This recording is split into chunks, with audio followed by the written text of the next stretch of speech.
नमस्कार साथियों, स्वागत है आप सभी का आपकी अपनी। मैं हूं अंकित अवस्थी और हाल ही में चर्चा एक बड़ी और वह चर्चा है ईरान और अमेरिका के इस जंग में एक जहाज जो कि इंडियन ओशियन से होकर गुजर रहा था, भारत के अंदर कभी युद्ध अभ्यास के लिए आया था, श्रीलंका के नजदीक से निकल रहा था। अमेरिकी सबमरीन ने निशाना बनाया और उसे डुबो दिया। नाम था उसका IRIS देना, जिसे पानी में डुबो दिया गया। लगभग 100 लोगों के मारे जाने की न्यूज निकल कर आई। तमाम प्रकार के सवाल उठे कि ऐसे भारत के नजदीक के जल में एक निशाना होता है, एक सबमरीन हमला करती है और भारत मदद नहीं करता, लेकिन यह मदद की खबर फैल ही रही होती है। इस बीच में एक दूसरी सुर्खी बनती है और वो सुर्खी यह है कि भारत ने ईरान के एक युद्धपोत को अपने कोची बंदरगाह पर रुकने की जगह दे दी है। बैक टू बैक एक तरफ जहां पहले सवाल ये थे कि आपने मदद नहीं भेजी, वहीं दूसरी तरफ खबर यह आती है कि भारत ने एक ईरानी युद्धपोत को ना आया सवाल ये थे केवल अपने यहां शरण दी है, बल्कि उनके क्रेडिट्स को भी अपने साथ सुरक्षित रख लिया है। यह खबर जैसे ही बाहर निकल कर आती है, इस खबर के मायने निकाले जाने शुरू होते हैं कि क्या ये हमने ऐसा करके अमेरिका को चुनौती दी है? क्या भारत अब अंतरराष्ट्रीय दबाव में आ गया है कि हमें मदद करनी चाहिए थी? अब तक हमने क्यों नहीं की? इस सारी घटना पर हम आज के सेशन में जिक्र करेंगे और अमेरिका जो तैयारी में है ईरान को अधिकतम नुकसान पहुंचाने की, वो इस पर क्या एक्शन लेगा। इस घटना को समझाने के लिए हमने एक प्रॉपर वीडियो फुटेज आपके लिए तैयार किया था अपने AI कोर्स में और बताया था कि किस तरह से IRS देना को टारगेट किया गया था सबमरीन के थ्रू। ये जो वीडियो हमने बनाया ये पूरी तरह से ग्राफिक जनरेटेड था, सिंगल प्रट कर में इस गट कर मारे इस कारबार इस आर कर में जनरेट किया गया एक वीडियो था जिस कोर्स में ये सिखाया गया था। वो कोर्स अब जो हमारे साथ ऑफर चल रहा था वो ऑफर से मुक्त हो गया है, यानी कि अब ऑफर खत्म हो गया है कोर्स। अगर आप अभी भी एक्सेस करना चाहते हैं तो उपलब्ध है, लेकिन इसमें से अब ऑफर फिनिश हो चुका है। लिंक अभी भी कमेंट बॉक्स में पिन है, अगर आप चाहे तो इस कोर्स को एक्सेस कर सकते हैं। चर्चा साथियों इस पूरे अंतरराष्ट्रीय घटनाक्रम की, क्योंकि पूरी दुनिया में IRIS देना जो कि ईरानियन वॉरशिप था, इसके डूबने के बाद, क्योंकि वर्ल्ड वॉर 2 के बाद कहा जा रहा है कि यह पहली बार इंसिडेंट था कि किसी को टॉर्पिडो से निशाना बनाया गया हो और टॉर्पिडो से किसी जहाज को डुबो दिया गया हो। यह तस्वीरें जब बाहर निकल आई थी तो इसमें काफी हद तक यह लगा था कि अमेरिका भारत में आए किसी जहाज को जो कि भारत में युद्ध अभ्यास के लिए आया हुआ था। भारत के अंदर विशाखापट्टनम तट पर मिलान एक्सरसाइज चल रही थी, उसमें यह जहाज आया हुआ था और यहां से वापस ईरान लौट रहा था। तो अमेरिका इसका इंतजार कर रहा था कि एक बार भारत के पानी से बाहर आए और जैसे ही यह अंतरराष्ट्रीय सीमा में चलना शुरू हो इसे निशाना बनाया जाएगा। ऐसे कयास लगाए जाने शुरू हुए। यहां पर केवल एक ही शिप नहीं अपितु 3 शिप थे। इनमें से एक डूब गया, 2 बच गए थे। उनमें से जो 2 बचे थे उनमें एक था IRIS बुशहर और एक था लावन। ये 2 जहाज बचे थे। क्या अमेरिका इन्हें भी टारगेट कर रहा था? इन्होंने क्या किया उसकी चर्चा करते हैं, क्योंकि अल्टीमेटली इन जहाजों के गुजरते समय जब एक जहाज निशाना बन गया तो बाकी बचे IRS लावन और IRS बुशहर जो भी इस एक्सरसाइज में प्रेजेंट थे, उनके साथ क्या हुआ ये बड़ी खबर बनती है। खबर है कि उनमें से एक को भारत ने अपने तट पर जगह दे दी है। ये बिल्कुल वैसे है कि अब पानी बहुत ही ज्यादा खतरनाक हो चुका है, कभी भी निशाना बनाया जा सकता है, तो हम आपके पास शरण आकर लेना चाहते हैं। हालांकि इस जहाज ने शरण मानवीय सहायता के आधार पर मांगी कि कोई तकनीकी खराबी हमारे साथ हो गई है, हमें आने की इजाजत दें। कहां पर आकर खड़ा हुआ है? तो केरला के अंदर कोची के तट पर खड़ा हुआ है। कहां से चला था? तो विशाखापट्टनम से चलते हुए निकला था, श्रीलंका के पास से होते हुए फिर यह लौट रहा था ईरान की तरफ जाने के लिए। लेकिन जब यह आया था उस समय अमेरिका ईरान का झगड़ा शुरू नहीं हुआ था, लेकिन अब क्योंकि युद्ध की स्थितियां हैं और यह जहाज वापस लौट रहे हैं और इस बीच में श्रीलंका के तट पर गाले के नजदीक जब जहाज डुबो दिया जाता है तो ये अचानक यहां से स्थिति को भांपते हुए मदद मांगते हैं, ऐसा प्रतीत होता है। हालांकि जो बात बताई गई है वो ये कि 28 फरवरी के दिन ही IRS ले लावन ने भारत से मदद मांग ली थी। घटना 4 मार्च को हुई IRS देना के डूबने की, लेकिन लावन ने मदद 28 फरवरी को मांग ली थी। 1 मार्च को भारत सरकार ने अनुमति दे दी थी, उसे आते आते 4 मार्च हो गई, ऐसा बताया गया। लेकिन कोइंसिडेंस यह है कि 4 मार्च को सुबह IRS ले जो देना है वह डूबता है और शाम को लावन आकर के कोच्चि बंदरगाह पर डॉक कर जाता है। लेकिन जो रिपोर्ट्स दी गई है वो ये कि ये पहले से मदद मांग रहे थे, हमने उन्हीं मदद के तहत इनको रुकने दिया है। लेकिन जो भी इस घटना को देख रहा है, ऑब्जर्व कर रहा है, उसको देखकर यह प्रतीत होता है कि जब देना की सुर्खी निकली कि वो डूब गया है तो बाकी जहाजों ने तुरंत अपने अपने तट पकड़ लिए और उनमें से एक जो बुशहर है वो श्रीलंका के तट पर पहुंचा और एक भारत के कोची बंदरगाह पर पहुंचा। लावन भारत में जब आया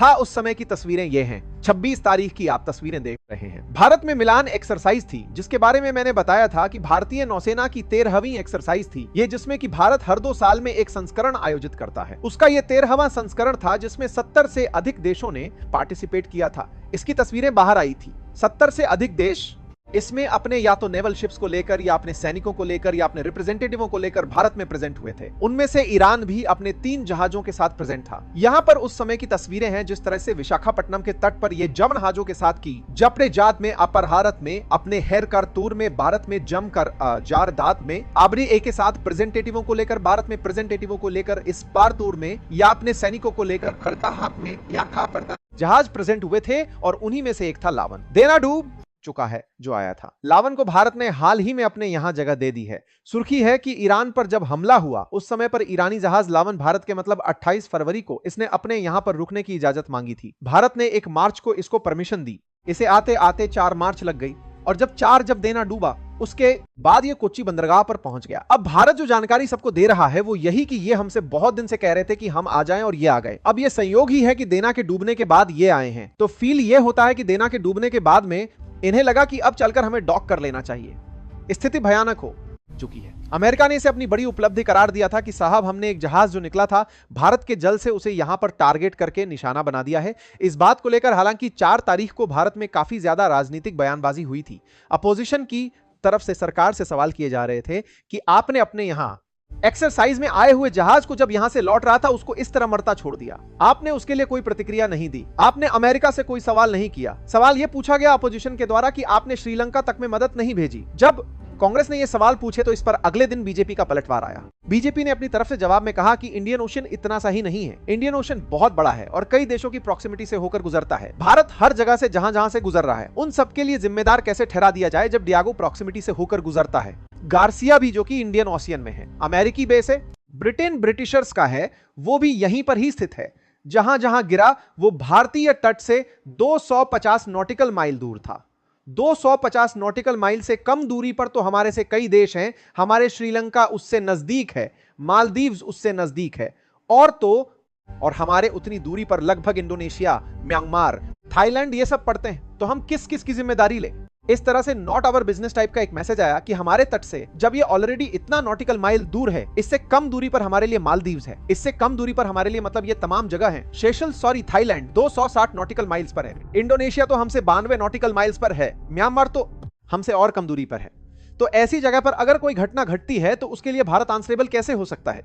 और रही बात इसकी कि जब ईरान के वॉरशिप ने हमें डिस्ट्रेस कॉल भेजा तो हमने तुरंत प्रभाव से अपना एयरक्राफ्ट वहां भेज दिया था हेल्प के लिए। यह नेवी ने अपनी तरफ से बयान जारी करके बताया। नेवी ने बाकायदा इसके लिए प्रॉपर तरीके से जानकारी दी कि हमने क्या क्या सुविधाएं भेजी।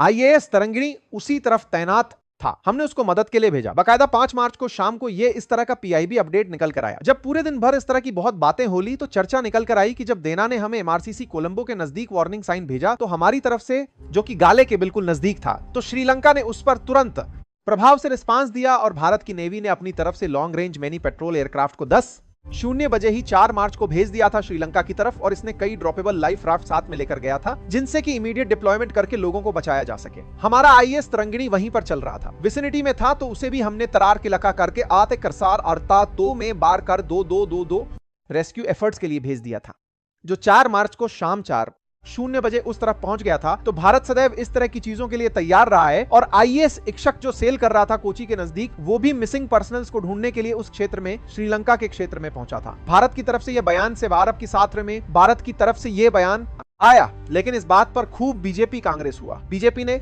बढ़िया तरीके से अपने आंसर्स को लिखते हुए कांग्रेस को ब्लेम किया कि भैया तुम केवल देश की इज्जत को मतलब चैलेंज करना चाहते हो। भारत पूरी तरह से अंतरराष्ट्रीय चीजों में नियमों के अनुसार जो संभव है वो मदद भेज रहा है। हमें इस तरह से दिखाने की बड़ी भारत को ब्लेम दे करा तो देखी आवश्यकता नहीं होनी चाहिए। खैर, ये सारी चीजें जो निकल कर आई कांग्रेस के ऊपर, बीजेपी अगले दिन जब हमलावर हुई तो उस हमलावर स्थितियों में एक और जो पॉजिटिव चीज निकल कर आई वो ये कि श्रीलंका ने उन लोगों को जो यहां पर पीड़ित थे, घायल थे, डूब रहे थे, उनमें से कुछ लोगों को बचा लिया था। 32 ईरानियन सेलर्स को बचा लिया था। श्रीलंका ने अंतरराष्ट्रीय जल में डूबते हुए जहाज से जिन लोगों को बचाया उन्हें अपने यहां शरण दी। इतना ही नहीं, एक जहाज IRIS बुशहर भी उसी तरफ से निकल रहा था जो ईरान का था। उसने भी डिस्ट्रेस कॉल भेजा श्रीलंका के पानी में कि साहब मुझे शरण दे दीजिए क्योंकि घटना देना के साथ हो गई है। तो श्रीलंका सरकार ने उसे भी तत्काल प्रभाव से अपने यहां रुकने की इजाजत दी। श्रीलंका का यह कदम सराहनीय है। श्रीलंका ने अपने आप को गुटनिरपेक्ष बताते हुए कहा कि हम तटस्थ फाड़ करात प्रभाव से कहा कि जात के दीजिए हैं, युद्ध में किसी की तरफ नहीं है लेकिन अंतरराष्ट्रीय कानूनों से बंधे हैं। अगर कोई जहाज हमसे मदद मांगता है डॉक करने की तो हमने उसे दिया। और श्रीलंका ने इस तरीके से जो 3 जहाज थे उनमें से एक जहाज भारत में है तो एक जहाज श्रीलंका में है और बाकायदा उसने उनको अपने यहां जगह दी। यह श्रीलंका के तूतुमेले सेरी है, एक सररमदेह उस राष्ट्रपति ने बताया। देना में जो लोग घायल थे उन्हें बचाकर अपने देश में लेकर आए। यह अपने आप में श्रीलंका के द्वारा किया गया काफी सराहनीय कार्य है जो उसने इस तरीके से ईरानी पोत के साथ किया। जहां तक बात हो युद्ध की तो ईरान ने इस घटना पर अमेरिका से कहा है कि वो रिग्रेट करेगा कि उसने किस तरह से हमारे जहाज को डुबोया है। लगातार धमकियों का दोनों तरफ से दौर चल रहा है। ईरान के रक्षा मंत्री ने कहा है कि इस तरह से जो घटना घटी वो पूरी तरह से अनएक्सेप्टेबल है और इसका सही समय पर सही जवाब दे दिया जाएगा। ईरान के मिनिस्टर जो रायसीना डायलॉग में आए हुए हैं उन्होंने भी कहा कि एक अनार्म वेसल को जिसमें कि जो सैनिक मिसाइल है और आप गढ़ने कराएगी सच्चा कार है वो बिना आर्म्स के हैं, उन्हें इस तरह से टारगेट करना बिल्कुल गलत है। भारत में ईरान के उप विदेश मंत्री आए हुए हैं रायसेना डायलॉग में और उन्होंने भारत के विदेश मंत्री से भी बातचीत की और अपनी तरफ से यह बातचीत उन्होंने रखी। भारत के अंदर रायसेना डायलॉग का 11वां संस्करण चल रहा है जिसमें इस तरफ को एक स्पारदराह का प्रोबी आप से तमाम नेता आए हुए हैं और जो भारत के अंदर अपना पक्ष यहां पर रखते हुए पाए गए हैं। ठीक है साहब। इंडिया मतलब ईरान के मिनिस्टर ने भी यह कहा कि India must ask US why it is targeting Iranian ship in Indian ocean.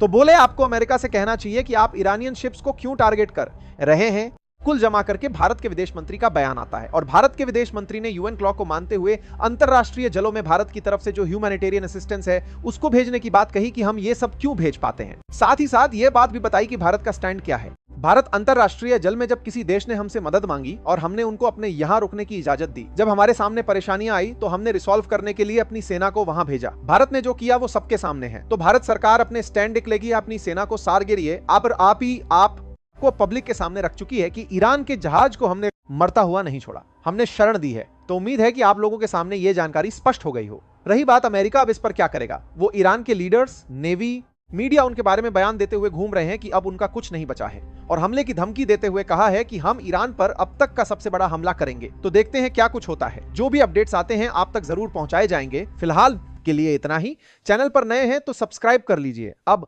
अगर आपने कोर्स